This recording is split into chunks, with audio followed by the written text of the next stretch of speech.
One of the explanations that I am most often exposed to for the existence of evil and why God allows it is free will.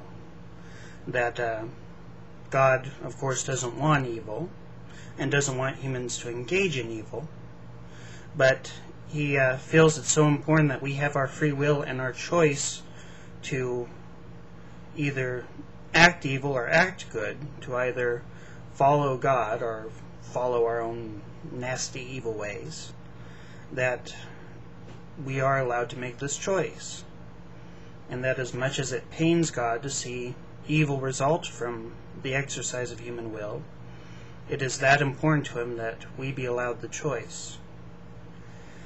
It is a somewhat compelling argument. I mean, who doesn't want choice? Who really wants to become a robotic automaton and follow God's commands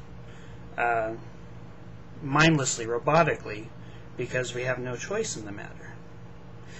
The only problem with this argument for free will and for the allowance of evil due to free will is that God, in the Bible,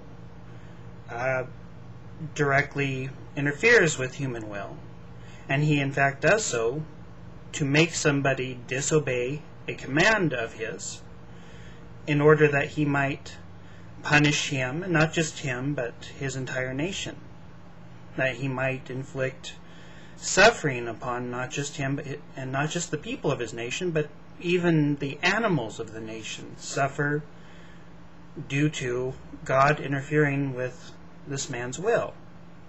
The story, of course, is Exodus, in which God tells Moses to go to the Pharaoh and tell him that he must let God's people go. But God doesn't just say this. God also tells him that that God will harden the Pharaoh's heart so that he refuses to let God's people go. That God is, in effect, giving the Pharaoh a command that God will not let him obey. And then, as I mentioned, God doesn't just punish Pharaoh for disobeying this command that Pharaoh is forced to disobey. God, in fact, punishes the entire nation, including the citizens of Egypt, the slaves of the citizens of Egypt, and even the animals of Egypt. So I find it confusing that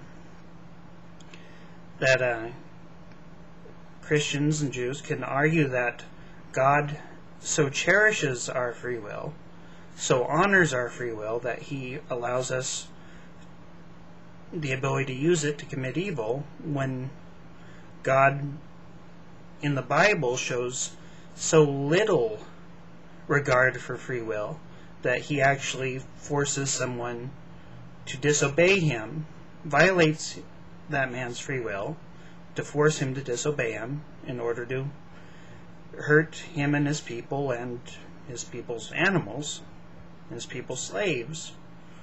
I mean, how do Christians actually manage to rationalize the supposed value that God places on free will when it's directly contradicted by the Scriptures?